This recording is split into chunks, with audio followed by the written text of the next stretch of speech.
अब तुम्हें अंतराय आए तो विकल्प मत करना। अब तुम्हें अंतराय आए तो विकल्प मत करना है। क्यों? क्योंकि तुमने किसी का भोजन छुड़ाया है, इसलिए अब जब तुम्हें भोजन नहीं मिले, अंतराय मतलब हम लोग जब जाते हैं तो अंतराय आ जाता है, बाल आ जाता है, चींटी आ जाती है, तो हमको बैठना पड़ता है। मतलब अंतराय तो विकल्प मत करना, क्योंकि तुमने अंतराय डाला है, क्योंकि वो भी तो तुम्हारी जैसे जीव आत्मा है, तो सहन करना था उसको। सहन करते तो बहुत अच्छा रहता। गजब का चिंतन है। उस मच्छर का खून भोजन है और वो पी रहा है और हम उसको भगा रहे हैं, तो क्या कर रहे हैं? अंतराय डाल रहे हैं। क्या डाल रहे हैं? अंतराय डाल रहे हैं। तो निश्चित ये अंतराय कर्म का तीव्र हम बंद करते हैं। इसलिए कभी मच्छर काटे तो बड़े अच्छे से काटने दो, पुण्य का मौका है। अच्छा जी बोलते हैं कि मच्छर काटे तो पुण्य मानना। क्या मानना? क्या मानना? पुण्य कमाने का अवसर मिला है अगर कोई मच्छर काट रहा है। क्यों? क्योंकि बोले अगर मच्छर काटेगा और उसको काटने दिया तो परिचय जय हो जाएगा, और परिचय जय हो जाएगा तो वो क्या कहलाएगा? तब कहलाए। उसमें देखो आप, उसमें आया है सगुप्त समिति धर्मानुपरीक्षा परिचय जय चारित्र्य। मतलब इससे क्या होगा? कर्म का बंध। जितनी देर मच्छर काटे उतनी देर समता से सहन किया, उतनी देर कर्मों का बंध रुक जाएगा। बोले बताओ है कोई तरीका ऐसा? अरे मच्छर काट रहा है और आप उसको भगा नहीं रहे, उतनी देर तक क्या हो जाएगा? कर्म का बंध रुक गया। कितनी बड़ी बात है। आचार्य जी अभी ध्यान नहीं दिया मैंने उस चीज पर, लेकिन जब आचार्य ने बोला तब समझ में आया, तो प्रयास करा मैंने। ऐसा नहीं, मैंने प्रयास किया, थोड़ा बहुत तो किया, ज्यादा नहीं कर पाया, लेकिन मैंने प्रयास किया। आ रहा है तो काटने दो भैया, काटने दो। क्यों? इतनी देर तक कर्म का बंध रुक जाएगा। क्योंकि उसमें लिखा है ना, जब आचार्य महाराज से पूछा कि कर्म बंध के उपाय बताओ, तो उन्होंने बताया सगुप्त समिति धर्मानुपरीक्षा परिचय जय चारित्र्य। 90वें अध्याय में वहां पर बोला ना, 8वें अध्याय में बोला ना, ये बताया ना। तो ये बताया तो उसका तात्पर्य क्या हुआ कि मच्छर काट रहा है तो अपने पुण्य के उदय से मच्छर काट रहा है, उसको काटने दो। जितनी देर मच्छर काटेगा उतनी देर हमारे कर्म का बंध रुके रहेगा। ये कहा है, मैं नहीं बोल रहा हूँ भैया, अब की बात आपके सामने बोल रहा हूँ, मन से कुछ नहीं बोल रहा हूँ। उतनी देर क्या होगा? कर्म का बंध रुक जाएगा। सोचो आप, हर क्षण कर्म का बंध हमारे साथ चल रहा है। ऐसा कोई क्षण नहीं है जब हम कर्मों का बंध क्या नहीं हो रहा है। हर पल हमारे परिणाम चल रहे हैं और परिणामों के माध्यम से कर्मों का बंध जो होता चला जाता है। मैंने निश्चित रूप से ये देखा, अपना अनुभव सुना रहा हूं मैं, कि जब आचार्य ने ये बात बोली तो मैंने भी प्रयास किया, बिना 12 में प्रयास किया मैंने। और मैंने प्रयास ये किया तो मैंने देखा कि एक ही मच्छर होता है, वो एक जगह काटता है, हम 2 जगह काटता है, 4 जगह काटता, हम 4 बार भगाते, 4 जगह खुजालना पड़ता है हमें, 4 जगह, है ना। वही मच्छर रहता है, 4 जगह आपको सुझा देगा वो, ठीक, वो भगेगा भी नहीं। और दूसरी बात सुनना, अगर एक बार आपने उसको काटने का मौका दिया ना, वो एक ही जगह काटेगा, थोड़ी सी देर, बस थोड़ी सी देर चुभन होगी उसकी, थोड़ी सी देर चुभने के बाद फिर आपको एहसास भी नहीं होगा। जब उसका डंक अंतर चले जाता ना, थोड़ा सा लगता है 10-20 सेकंड, 20 सेकंड या 25 सेकंड, ज्यादा से ज्यादा 25 सेकंड बाद उसका जो एहसास खत्म। फिर आप बड़े अच्छे से उसको काटने दो, वो आपका खून चूसता रहेगा। आप उसको बिल्कुल पूरा मौका दो, भोजन का जितना करना है, तकलीफ नहीं होगी, आप भगाते रहो। और फिर सुनना, वो तो ठीक है, आपको बताएं ये एक अलग चीज है कि इसको आपने काट दिया, तो वो काट लेता है और काटने के बाद जब वो उड़ जाता है तो ऐसा लगता है मैंने मेरे जीवन में बहुत अच्छा काम कर लिया। जो विशुद्धि बढ़ती है वो अनोखी होती है। अरे कम से कम एक मच्छर को काटने का मौका दिया और मैं हिला तक नहीं। अब कई बार ऐसा होता था कि अब अपन हाथ नहीं हिलाओ, क्यों? वो उड़ जाएगा, वो उड़ जाएगा, हिलाना नहीं है। और उसके चक्कर में हाथ को अपन ऐसे रखो, उसके चक्कर में हिलो तक नहीं, उसको देखो काटते हुए, क्या दृश्य रहता है। मच्छर काट रहा है, आप उसको काटने दे रहे हो, उस दृश्य को देख रहे हो, आनंद की अनुभूति होती है भैया। आप मान के चलना, अच्छा लगता है कि हाँ कम से कम जीत गए हमने एक पेपर पास कर लिया, साधु बने हैं। तो साधु बनने के बाद कम से कम मच्छर को काटते हुए देखना, करके देखना, अनुभव करके देखना इस चीज को, सच्चा आनंद आएगा, अच्छा लगता है ना। वो काटने के बाद जब उड़ जाता है तो ऐसा लगता है बहुत बड़ा काम हमने कर लिया। ये आत्मिक शांति, अपना अलग ही अंदर की बहुत अच्छी अनुभूति इसके माध्यम से होती है। आप करेंगे तो आपको इस बात का सचमुच में पता चलेगा कि नहीं, वास्तविकता में ये परिचय जो आचार्यों ने रखे हैं, इन कष्टों को सहन धीरता के साथ हम सहन करते चले जाएंगे तो हम सच में बहुत अच्छे व्यक्तित्व के मालिक बनते चले जाएंगे।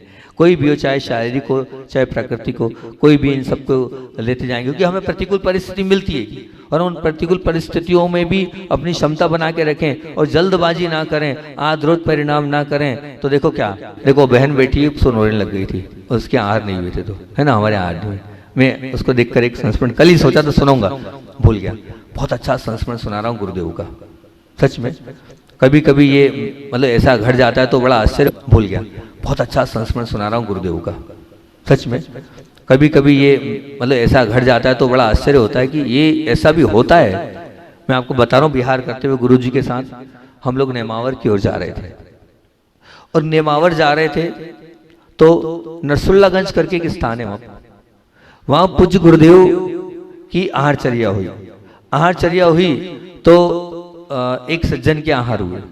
आहार तो होना एक ही क्या है, और चौके तो बहुत सारे लगते हैं, शुद्ध भोजन तो बहुत स्थान पर था, पर आहार तो एक ही स्थान पर होगा ना, कहाँ जाएंगे, एक ही स्थान पर जाएंगे।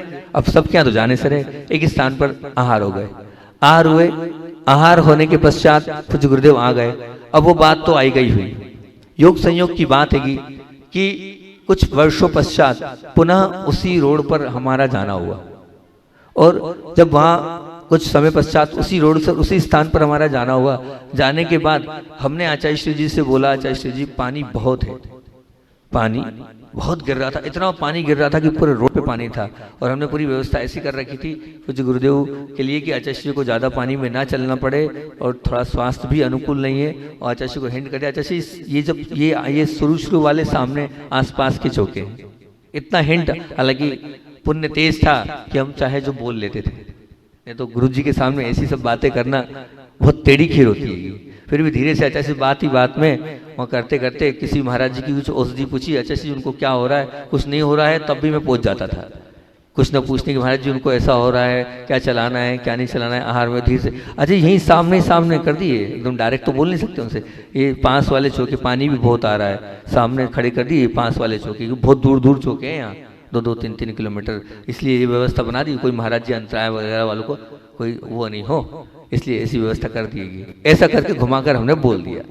अब सुनना, ऐसा करके हमने आचार्य से बोल भी दिया, आचार्य से सुन भी गए, वो समझ भी गए, वो तो समझते थे क्यों बोल रहा है, ये यही बोल रहा है कि आपको यहीं जाना है, आगे नहीं जाना है। और इतना भी पुण्य था, इतना भी मेरा तगड़ा पुण्य था कि गुरुजी मेरी बात टालते तो नहीं थे, इतना तो मैं अपने सात्विक पुण्य पर अभिमान करता हूँ, कभी भी मेरी बात गुरुजी ने नहीं टाली, इतना तो प्रेम स्नेह मुझसे करते थे, बहुत स्नेह था उनका, वो मेरी बात को टाली कभी नहीं उन्होंने।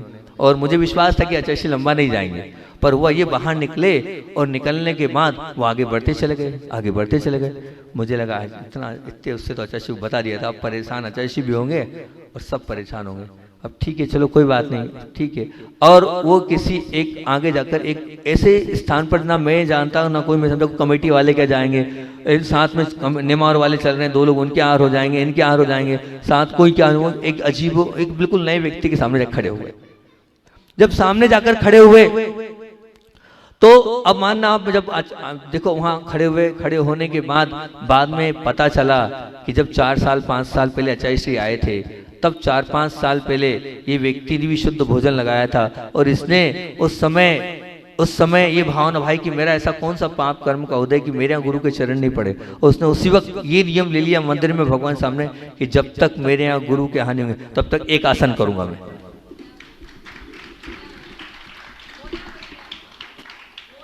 हाँ बोला भैया ठीक, आपको याद है क्या? बहुत बढ़िया, दीदी को याद है, दीदी के सामने की बात है। हाँ भोला भैया, तो वो जो भोला भैया थे, अब नाम तो भूल जाता हूँ, तो वो जो भोला भैया थे 4 साल 5 साल तक एक आसन करते रहे, घर वाले परेशान, स्वास्थ्य खराब, वो ये नहीं बता रहे क्यों मैंने एक आसन लिए, बस आचार्य श्री आए थे तो मैंने एक आसन ले ली, आचार्य श्री आए थे तो एक आसन ले ली। उस दिन आहार के बाद उस व्यक्ति ने अपनी बात खोली और बोले आचार्य श्री जी 5 साल से धैर्य के साथ इंतजार कर रहा था, आपने मेरी शिक्षा को पूरा कर दिया, मैं 5 साल से एक आसन कर रहा हूँ इस भाव से कि जिस दिन मेरे यहाँ गुरु के चरण पड़ेंगे उस दिन 2 टाइम भोजन करूंगा। क्या व्यक्तित्व है। और देखो उस व्यक्ति का पुण्य देखो कि मेरे बोलने के बाद मैंने आचार्य श्री से पूछा, बोले मैं क्या करूं, आपने बोल तो दिया लेकिन जहां बोला मेरे कदम ही नहीं रुक रहे थे। मेरे से बाद में आचार्य श्री ऐसा लगता है कि बात नहीं मानी, तो वो इतने सरल और सहज थे, मतलब वो अपनी खुद की वो बाद में बताते थे कि मैंने ऐसा नहीं तुम्हारी बात नहीं मानी, वो खुद आगे रह के बता रहे थे, मैंने नहीं पूछा ना कुछ किया। बोले देखो दुर्लभ, आज मैं चाह तो रहा था सामने खड़ा हो जाऊं, पर क्या करूं मेरे कदम ही नहीं रुके, मैं आगे बढ़ता चला गया और आगे जाके खड़ा हो गया। तो फिर मैंने आचार्य से कहा, मैंने कहा नहीं आचार्य जी मेरी बात नहीं, उस व्यक्ति का पुण्य था, वो एक आसन इतने समय से कर रहा था, कुछ तो उस त्याग का, उस धैर्य का, उसका कुछ तो फर्क पड़ेगा, इसलिए आपके चरण वहां पड़े। मेरे कहने का मुझे कोई विकल्प नहीं है, मैं तो सिर्फ व्यवस्था बनाने के लिए। बोले नहीं नहीं, उस व्यक्ति का पुण्य। तो ऐसे धैर्यवान होते हैं, ऐसे रोते नहीं है हमारे आहार नहीं हुए। वो तो कितना सुनो 5 साल तक इंतजार करता रहा वो व्यक्ति, और एक आसन करता रहा है। और दीदी क्या भोला भैया नाम है उसका ना, हाँ भोला राव का है ना, वो व्यक्ति कितना सुंदर था, कैसे परिणाम थे उसके, किस प्रकार से उसने आचार्य श्री जी के लिए स्नान किया। तो ऐसा धैर्य हमारे अंदर होना चाहिए, क्योंकि ध्यान रखना जल्दबाजी से हमेशा कार्य बिगड़ता है, और साथ में आगे करने का उत्साह भी डाउन हो जाता है। हम जल्दबाजी कर लेंगे तो उत्साह हमारा डाउन हो जाएगा। आचार्य श्री जी के पास मैं त्याग करने जा रहा था नमक और मीठे का, तो एक महाराज जी ने कहा जल्दबाजी मत करो। तो मैं जल्दबाजी क्यों, मैं तो बहुत साधना करूं। तो उन्होंने बड़े उससे तरीका दिया, बोले काम करो आप तो 2 रस का त्याग करो, उसमें नमक मीठे ही त्याग रखना, कभी आवश्यकता पड़ जाए तो जल्दबाजी नहीं करो। आप त्याग के मामले में जल्दबाजी नहीं करो, अभी अभी आपने दीक्षा लिएगी और अभी अभी शरीर की कोई प्रतिकूल परिस्थिति बन जाए, इसलिए आप सोच समझकर कार्य करो। तो वास्तविकता में चाहे त्याग हो, चाहे तपस्या हो, चाहे कोई भी निर्णय हो, मैंने वो निर्णय लिया, और 2 रस का त्याग आज भी है, नमक का और मीठे का। तो अब कभी भी कोई प्रतिकूल परिस्थिति बन जाए तो हम सब, मेरे पास ऑप्शन तो है, 2 रस में हो सकता है दूसरी दही त्याग कर दूं, दूध त्याग कर दूं और ले लूं। लेता नहीं हूं, लूंगा भी नहीं, लेकिन कम से कम ऑप्शन तो है ना अपने पास है। तो ऐसे कोई भी कार्य करें तो बहुत जल्दबाजी ना करें, बहुत सोच समझकर, बहुत ही अपने दिमाग से करेंगे तो निश्चित हम अपने जीवन में आगे बढ़ सकते हैं। जल्दबाजी करने से कार्य तो बिगड़ता तो है, साथ में आगे करने का उत्साह भी डाउन हो जाता है। मान लो आपने जल्दबाजी में कोई कार्य कर लिया और कर तो लिया, और वो फिर कार्य नहीं हुआ, और फिर जब कार्य नहीं हुआ तो क्या होगा, आगे करने का उत्साह भी डाउन हो जाएगा आपका। फिर आगे आपको कार्य करने की इच्छा ही नहीं होगी कि मैं आगे कार्य करूं। क्यों? क्योंकि वो आपका अंदर की जो कहना चाहिए कि एक प्रेरणादायक शक्ति है, वो आपने जल्दबाजी के चक्कर में आपने वो समाप्त कर ली। तो हम बहुत धीरे धीरे, बहुत सोच के और बहुत ही आगे पीछे का चिंतन करके निर्णय लें। हमारे गुरुदेव बहुत जल्दी निर्णय नहीं लेते थे, हमारे गुरुदेव बहुत जल्दी निर्णय ले, इतना सोचते थे, इतना विचार करते थे, इतना चिंतन करते थे, इतनी सामायिक करते थे कि छोटे से निर्णय लेने में भी वो आगे तक का सोचते थे। और सचमुच में उनके जितने निर्णय हैं वो ऐसे निर्णय होते थे कि जहां हमारी सोच समाप्त होती है ना, उसके बाद से उनकी सोच प्रारंभ होती थी। ऐसे कुछ गुरुदेव के निर्णय, आप उठाकर कोई भी गुरुदेव का निर्णय देख लो, उन्होंने कोई भी निर्णय इस प्रकार से नहीं किया जिसके माध्यम से बाद में उन्हें पछताना पड़ा हो, बाद में उन्हें समझना। आर्य का दीक्षा बहुत समय बाद दी। क्यों दी? बहुत सोचा, बहुत समझा, बहुत व्यवस्था बनाई, और फिर उसके बाद कई सालों बाद पूज्य गुरुदेव ने आर्य का दीक्षा दी। तो उनका हर कार्य बड़ा सोचा समझा और बहुत ही विचार करके हुआ करता था। और हम यही, हमारी बहुत गलती है, किसी की बात सुनते हैं और तुरंत प्रतिक्रिया देते नहीं। आपको विचार करना चाहिए, तुरंत प्रतिक्रिया नहीं देना चाहिए।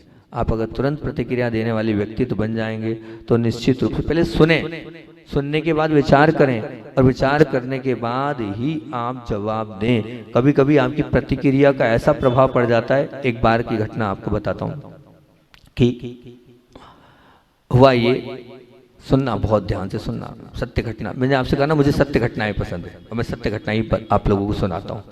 तो एक व्यापार में नुकसान हो गया, और काफी लंबा चौड़ा नुकसान हुआ, और गलती थी इसलिए नुकसान हुआ। अब नुकसान तो हो गया, ठीक है, अब नुकसान हो गया। उस नुकसान के चक्कर में हुआ ये कि इतनी जल्दबाजी और इतना अपना परिणाम उस सामने वाले ने खो दिया कि अपने बेटे को मोबाइल पर इतना डांट दिया, इतना डांट दिया, इतना डांट दिया, और जो नहीं सुनाना चाहिए वो सब कुछ सुना दिया, सब कुछ सुना दिया। अब जब सब कुछ सुना दिया तो बेचारा बेटा घबरा गया, बेचारा बेटा घबरा गया। और घबराहट में क्या हुआ, गाड़ी चलाते चलाते अनबैलेंस्ड गाड़ी हो गई, और गाड़ी चला अनबैलेंस्ड हुई, जाकर ठुक गई, और ठुकने के बाद हुआ एक्सीडेंट। और एक्सीडेंट में हुआ क्या कि दोनों पैर चले गए, दोनों पैर चले गए। अब मानना क्या है, आपने तो जल्दी प्रतिक्रिया कर दी, अरे भैया यहाँ आता, बैठता, समझते, फिर बच्चे को डांटते, आपने जल्दबाजी करी और बिल्कुल सोचा नहीं समझा नहीं और आप आक्रोशित हो गए। अरे ठीक है, अभी बच्चा व्यापारी तो कर रहा है, कौन सा उसने सब कुछ खो दिया। अरे 10 20 25 लाख का ही घाटा लगा, आप तो करोड़ों के मालिक हो, क्या दिक्कत है। उसके पुण्य का है, चला गया चला गया। और व्यक्ति देखो गिरते गिरते ही तो सीखता है? पर अब क्या रहा, अब उसके दोनों पैर से ज्यादा महत्वपूर्ण थे 10 20 लाख रुपए, ज्यादा महत्वपूर्ण थे क्या? नहीं। लेकिन आपने जल्दबाजी करी और आक्रोशित हो गए, और आक्रोशित होकर आपने जो चाहे वो बोलना प्रारंभ कर दिया। नहीं, बिल्कुल नहीं, ऐसा हमें नहीं बनना है। अपने आप को बहुत धीरज के साथ और धैर्य के साथ अगर हम अपना जीवन बनाएंगे तो निश्चित रूप से आपका समीचीन निर्णय होगा। उस निर्णय पर सब लोग आपसे कहेंगे कि नहीं भैया, बहुत अच्छा निर्णय आपने किया, बहुत अच्छा विचार आपने रखा। क्योंकि आपको कुछ सीखना है तो वो धीरज से होगा। अब कुछ भी आपको प्राप्त करना है तो धीरे धीरे ही होगा। एकदम जल्दबाजी में आपको कुछ नहीं मिलने वाला। और जल्दबाजी और जल्दी कार्य करने में बहुत अंतर है, ध्यान रखना। दो बातें, एक है जल्दबाजी और एक है जल्दी कार्य करना, फास्ट कार्य करना। मैं आपसे जल्दबाजी का मना कर रहा हूँ, जल्दी कार्य करने का मना नहीं करता हूँ। आप जल्दी करो, आप जल्दी करो, जल्दी करने के लिए बिल्कुल भी मैं मना नहीं कर रहा हूँ, लेकिन जल्दबाजी मत करो। हम जल्दबाजी करते हैं, उस जल्दबाजी के कारण हमारे बहुत सारे कार्य जो हैं वो इस प्रकार से हो जाते हैं, फिर हम बाद में उन कार्य को नहीं करते हैं। तो किसी की बात को तुरंत प्रतिक्रिया नहीं देना, सुनकर बहुत विचार कर कर और सोच समझकर हम जो कार्य करेंगे तो बहुत हमारा जीवन अच्छा बन जाएगा। आप यही माने कि मुझे धैर्यवान व्यक्तित्व बनना है। क्या, कैसा बनना है? धैर्यवान व्यक्तित्व बनना है। और धैर्यवान व्यक्ति वो होता है जो अपने जीवन में नो कंप्लेंट रखता है, नो शिकायत। मैं शिकायत नहीं करूंगा। क्या नहीं करूंगा? शिकायत नहीं करूंगा। जिसके जीवन में शिकायत है वो धैर्यवान नहीं है, और जिसके जीवन शिकायत है, जिसके जीवन में शिकायत नहीं है वो धैर्यवान है। जिसके जीवन में शिकायत है वो धैर्यवान नहीं बन सकता। आज इतना ही नियम ले लो, रोज आपको कुछ ना कुछ अच्छा सा नियम देता हूं मैं, और आपको कुछ ना कुछ अपडेट करता हूं मैं। और इतने अच्छे लोग हैं यहाँ के, सचमुच में मेरी बात सब स्वीकार भी करते हैं, मेरी बात बड़े अच्छे से मान भी लेते हैं। तो आज इतनी सी बात आप लोगों के बीच में रख रहा हूँ। आप इतना सा बन जाओ, धैर्यवान बनना है आपको, क्योंकि धैर्यवान आप बन जाओगे तो आप निश्चित आप भगवान बन जाओगे। तो धैर्यवान बनने के लिए आप एक सूत्र अपना लो, बस, ज्यादा कुछ नहीं। क्या? अपने जीवन में शिकायत नहीं करूंगा किसी से, नो कंप्लेंट वाला व्यक्ति बनूंगा।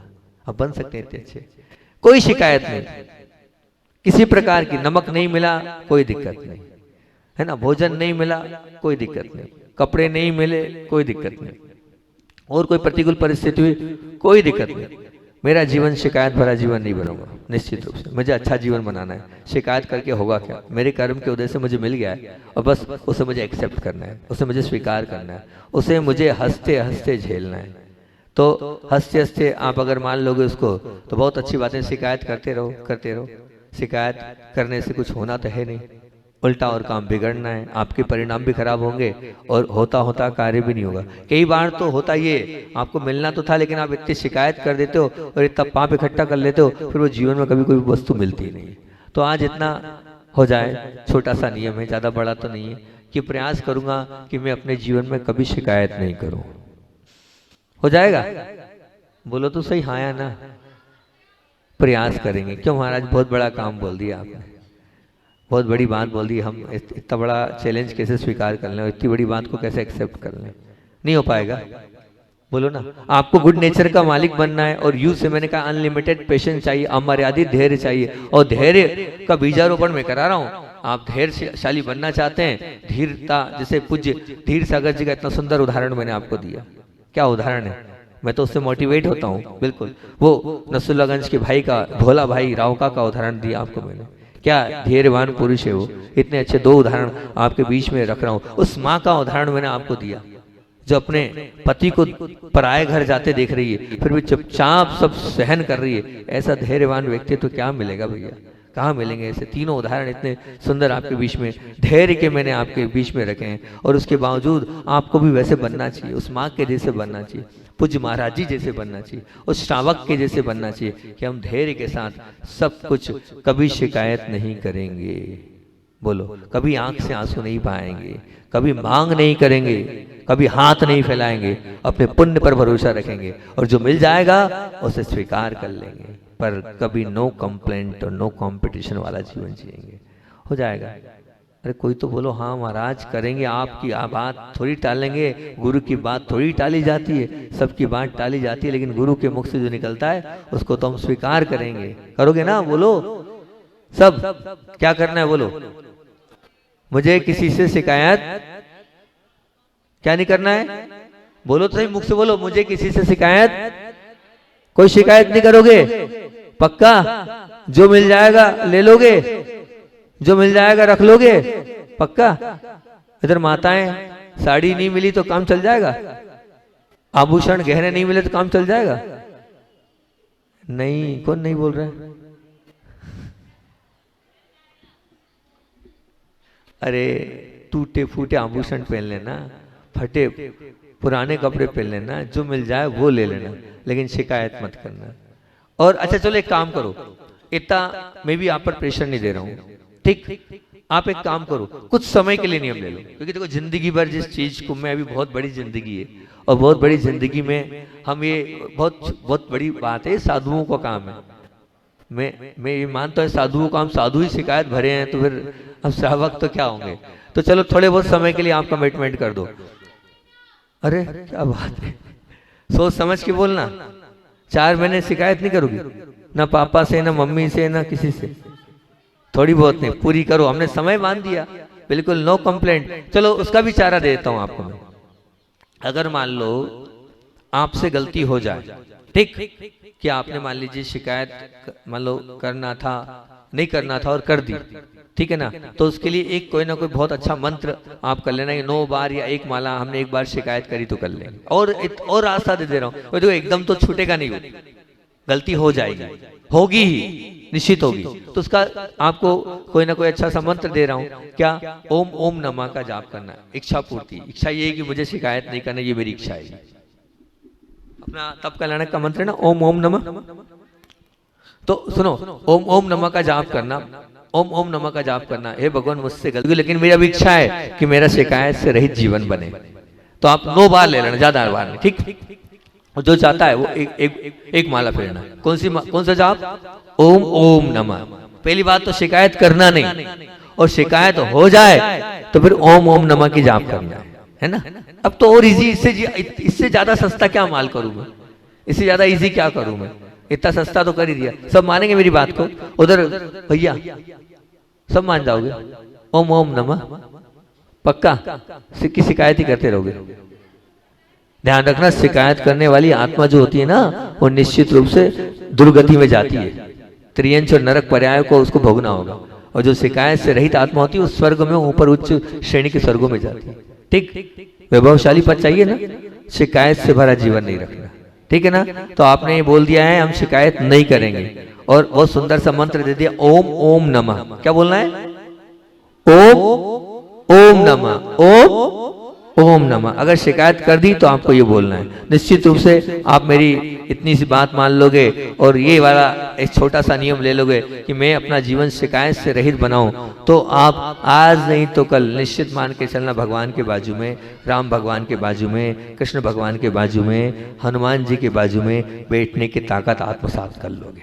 अगर बनना है आपको भगवान, तो भगवान बनने के लिए आपको ये बहुत सुंदर सा बीज मंत्र मैंने दे दिया है कि मुझे किसी से शिकायत नहीं है, और हो जाए तो ओम ओम नमः का मुझे जाप करना है। इतनी ही बात रखता हूँ। बोलिए आचार्य भगवान विद्या सागर जी महामुनि राज की, आचार्य भगवान समय सागर जी महामुनि राज की। हाँ एक बात, शाम का ध्यान चाटक वाले करना है कंफर्म।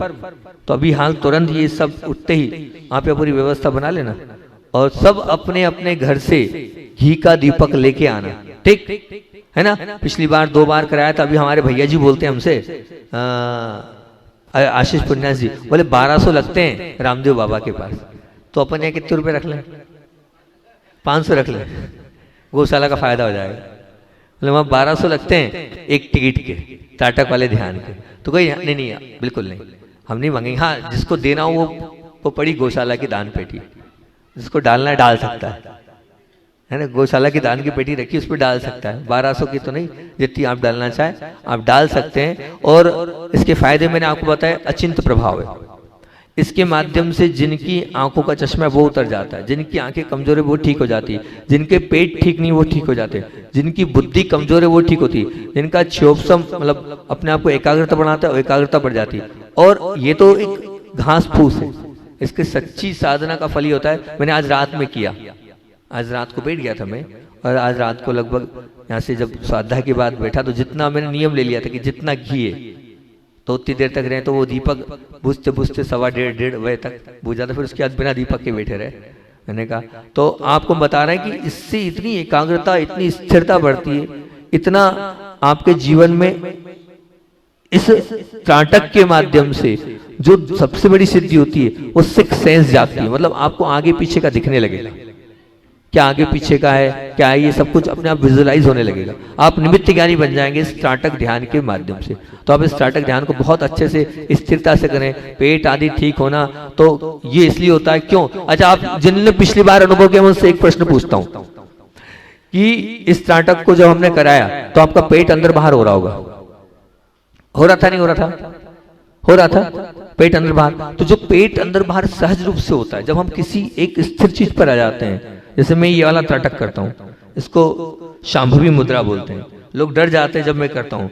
तो ये इसलिए करता हूँ कि इससे शरीर की पूरी वायु बाहर हो जाती है। अगर मैं आधा घंटा इसको कर लूँ तो मुझे आहार में तकलीफ ही ना हो, वह सहज रूप से हो, तो शरीर की पूरी वायु बाहर हो जाती है। और वायु बाहर क्यों होती है कि हमारा पेट अंदर बाहर होता है। और जैसे ही पेट अंदर बाहर होगा, जैसे ही पेट अंदर बाहर होगा, वैसे ही पेट के अंदर शुद्ध ऑक्सीजन पहुंचेगी, प्रत्येक ऑर्गन्स पर शुद्ध हमारी ऑक्सीजन पहुंचेगी, लीवर पर जो है वो शुद्ध ऑक्सीजन पहुंचेगी, जो आते हैं उस पर शुद्ध ऑक्सीजन पहुंचेगी, और वो हमारा काम बहुत अच्छे से करेगी। तो पेट तो सहज रूप से ठीक हो जाता है, आप निश्चित मान के चलना, क्योंकि वो पेट से सांस लेना ही सही प्रक्रिया है। लेकिन हम भूल गए, हम फेफड़ों से सांस ले रहे हैं, ये गलत तरीका है। श्वास को पेट से लेना, आचार्य श्री जी पेट से ही श्वास लेते थे। जो लोग पेट से श्वास लेते हैं, मतलब अंदर पेट अंदर होना, पेट बाहर होना, वो अगर आपने कर लिया तो आप ये मान के चलना कभी बीमार ही नहीं होंगे, कभी बीमार नहीं होगी, कोई बीमारी आपके पास आएगी नहीं। अगर आप शुद्ध नीचे तक श्वास को ले जाओगे, पेट तक, और बाहर लाओगे। तो आप एक बच्चे को देखना, छोटे से बच्चे को, माँ लोग यहाँ पर होगी, जब वो जन्म लेता है तो वो श्वास फेफड़े से लेता है कि पेट अंदर बाहर होता है उसका? बोलो कोई माँ है? पेट से, क्योंकि पेट अंदर बाहर होते देखना। तो सही प्रक्रिया तो वो है, लेकिन अपन जैसे जैसे बड़े होते हैं उस प्रक्रिया को भूल जाते हैं और फिर अधूरी सांस लेते हैं, और अधूरी सांस लेते हैं, और अधूरी सांस लेने के कारण हम अस्वस्थ है, बीमार है। हमारे ऑर्गन्स पर, हमारे अवयवों तक, पार्ट्स पर शुद्ध ऑक्सीजन ही नहीं पहुंच पाती, और फिर हम बीमार हो जाते हैं। निश्चित मान चलना। तो आप स्वस्थ रहना चाहते हैं तो पेट से श्वास अंदर लेना आप खुद अनुभव करेंगे। जब शाम को ध्यान करेंगे, एकाग्र हो जाएंगे, और जीभ को जब पीछे ले जाएंगे, जीभ को मोड़कर जब पीछे ले जाएंगे आप, तो पूरी जितनी भी ब्रह्मांड की शक्तियां हैं उससे आपका कनेक्शन हो जाएगा। और जीभ को पीछे ले जाएंगे, अपने आप आपके श्वास अंदर बाहर होगी, उससे पेट के पूरे अवयव अपने आप आपके ठीक होते चले जाएंगे। और जीभ को पीछे ले जाना खेचरी मुद्रा कहलाती है। कौन सी मुद्रा? खेचरी मुद्रा। ये वो मुद्रा है जिसको कहते हैं जीभ को टा ठा ढा ढाना वाले स्थान पर ले जाना। जब योगी लोग, वैष्णव संप्रदाय के बड़े बड़े योगी लोग जब अपनी तपस्या में बैठते हैं जमीन के अंदर, तो इसी मुद्रा को लगाकर बैठते हैं, तो इससे भूख प्यास नहीं निकलती। अब जब लगेंगे तो अपने आप एक अमृत झलकेगा। और इसका वास्तविक जो अर्थ है वो तो खेचरी, जो वैष्णव संप्रदाय हिमालय के साधु हैं, वो जीभ को काटते हैं धागे से और पीछे ले जाते हैं। इससे खेचर यानी आकाश में उड़ने की ताकत आती है। काय में उड़ने की? आकाशगामी, खेचरी मुद्रा इसी को बोलते हैं। तो खेचरी मुद्रा के साथ आप चाहेंगे तो और अच्छा है, इससे भूख प्यास समाप्त होती है, अमृत का पान होता है, और अगर सिद्ध हो गई तो हो सकता है आप आकाश में गमन करने लग जाओ, आपको आवश्यकता ही नहीं पड़ेगी वाहन की। तो इसी खेचरी मुद्रा के साथ अपन आज शाम को त्राटक वाला ध्यान करेंगे। सब अपने अपने घर से गाय का घी का लाए तो सबसे उत्तम, नहीं तो भैंस का भी चलेगा, लेकिन गाय का लाएंगे तो अच्छा रहेगा। चलिए इतना ही रखते हैं, ठीक। बोधि समाधि परिणाम शुद्धि शात्मा उपलब्धि शिशु किसी चिंता मणि चिंतित हो जाए तो हम बंद मानस में